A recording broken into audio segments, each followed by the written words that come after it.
giờ ít dùng thầy trong đâu chỉ nhỏ xịn những con chúa nhớ đầu lúc nào. Thí sinh sẽ có danh không bột phá thịt cá đến với bộ trang phục tự chọn có nhiều hoa văn, nhiều lớp hoa, màu sắc rất là rực rỡ và khác nhau, có nhiều nét đẹp, rất tự nhiên và cũng được khám phá từ những kỹ thuật, những bàn tay khéo léo của những cô gái có bàn tay đảm đang.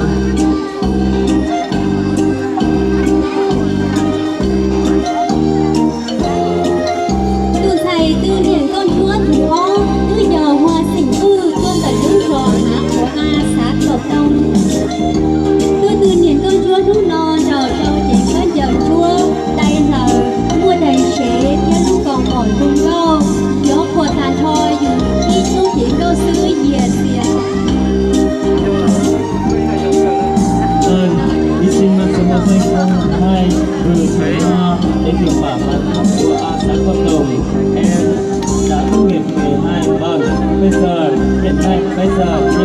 sân khấu em đang trình diễn bộ trang phục tự chọn của em, một màu sắc mang màu hoa màu núi và mang màu rừng xanh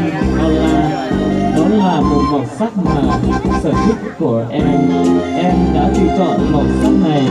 nhằm làm xanh tươi núi rừng Tây Bắc chúng ta. Con chúa thủ tế hú nọ giờ việc trình xảy ra luôn cả luôn đó nên như xá lông hê việc trình hú nọ là chỉ có giờ mong tia mong tớ giờ chỉ có giờ mong cẩn chia lũ tiết ba giờ lũ cho đa thêm lũ cầu mỏ giờ khó đu hay thì hay giờ bây giờ có hay thì bây giờ ít được thầy mong tớ rồng đâu tia gì buồn những con chúa cho cả. Thưa quý vị, bạn Việt Trinh đang có một sở thích một bộ trang phục tự chọn, đó là bộ trang phục màu vàng rực rỡ và rất là rực rỡ như những màu hoa cúc. Vâng, những màu đã tỏa sáng lên làm cho em càng xinh xắn nhiều hơn. Từ thầy kinh nghiệm con chúa bé ta học khoảng gần no, bây giờ máy kia xỉn đi luôn cả lũ lòn bản đó sáng lập có lồng máy kia ná lúc kia đỡ giờ cho lúc trò liên đại thế người giờ chỉ có giờ không đỡ cầm kia và hai tia bé sẽ đầu những nhà đình chỉ có giờ nó kia. Bộ trang phục của thí sinh Ly Thị Chía đó là bộ trang phục em tự chọn vì em rất thích một màu hoa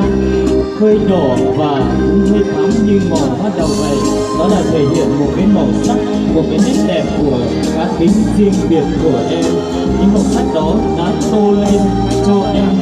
một cái sắc đẹp rất là tuyệt vời để nhuộm màu núi màu rừng. Vâng, bộ trang phục em đang mặc đó là một trang phục mà đối với cá tính của em.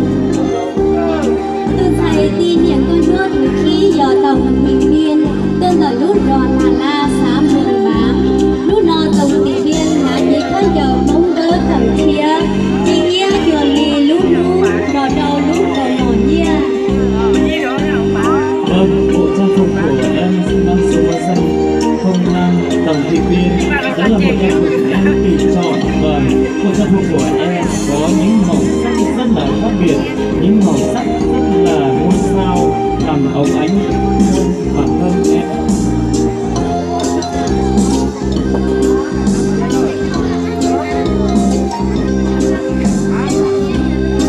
Làm tô lên cho bản thân em có nhiều màu sắc như màu hoa núi, như màu hoa rừng, như màu hoa lan của miền Tây Bắc chúng ta.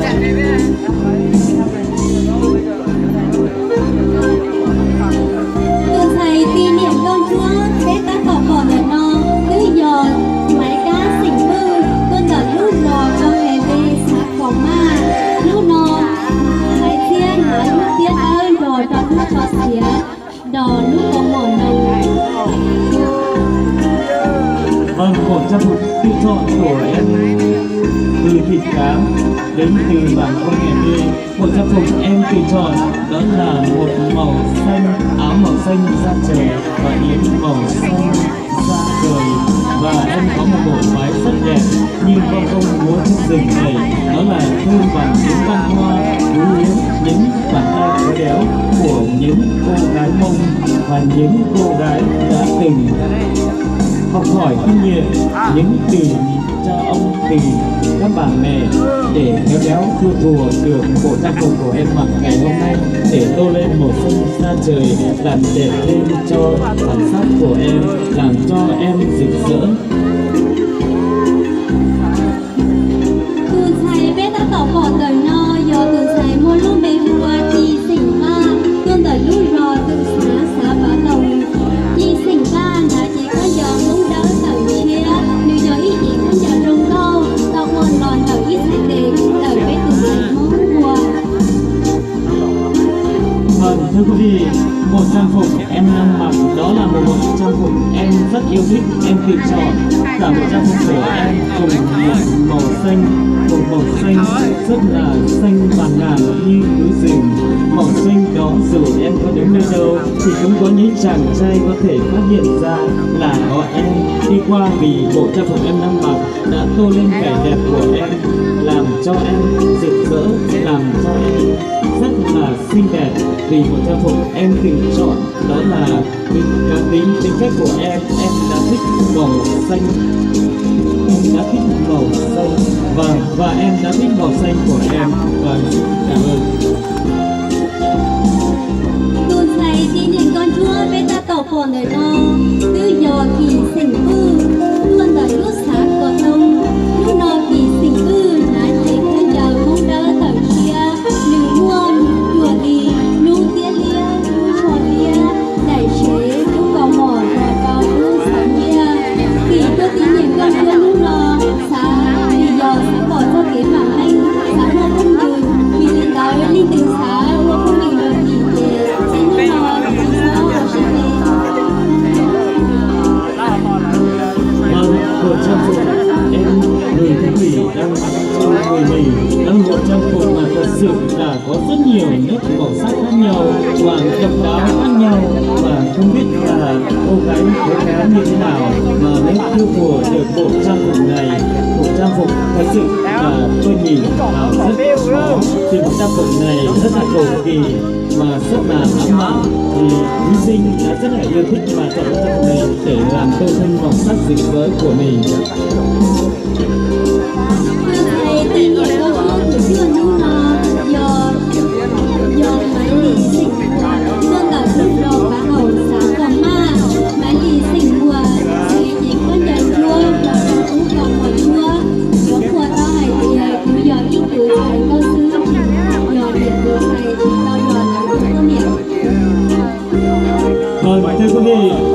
thí sinh mang số báo danh 09 Mùa Thị Đi, em có bộ trang phục thật sự là rất là tuyệt sắc vậy. Em chọn màu sắc như những ngôi sao trên trời vậy. Ông ánh làm ngoan mắt chàng trai, làm hay cho mọi người. Vâng, và mặc rất là đẹp, và tô thêm bản sắc, tô thêm vẻ đẹp của Từ thầy bé đã tỏ bỏ đời no, cứ giờ ban nhà sỉnh lâu, tôi cả lúc lò trà mai về sáng không thế, dù trời đi sinh chưa trở đâu. Ban nhà nói để chỉ cho lia, thời chuột đi lúc ba chia nhớ đọc về tôi chia đã chẳng chia đầu mùa trường. Vâng, bộ trang phục của em Cú, em nhìn lại là một bộ trang phục thật sự rất là nhiều hoa văn và rất là nhiều thêu thùa, nhiều thứ và nhiều cái màu sắc khác nhau, có những nét đẹp đặc sắc, có những đồng vàng và có những đồng bạc thật sự là thêu thùa rất là cầu kỳ. Em đã yêu thích màu này, em tự chọn đó là làm cho em xinh đẹp hơn,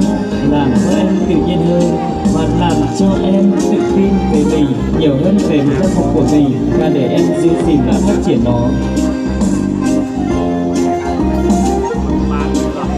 Tuôn thầy bé đã tỏ bỏ đời no, tư giờ đời sinh hư, tuôn đời lũ rò hụt tê,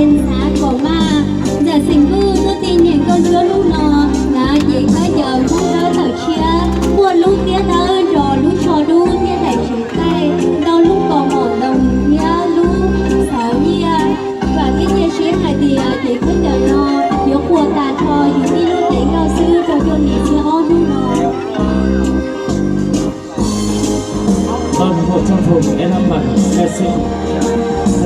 là bộ trang phục em đang mặc dù rất là giản dị, nhưng em đã từng rất là yêu thích và em đã bị chọn. Em nghĩ mãi mà em chọn mãi một bộ trang phục rất là dịu dàng, nét na để tô thắm lên hình dáng của em như một con lai rừng, để tất cả mọi người cùng yêu thích và cùng ngắm nhìn bộ trang phục của em mặc rất là đẹp. từ thầy bé đã tỏ còn đời no tư giờ thủ sinh tư con đời lút rõ há của a xã có ma thủ sinh tư tôi tin niệm con chúa lút no lấy lút kia đơn trò trầu lút trò lia kia lút trò hỏi lia tờ chi lia chùa lút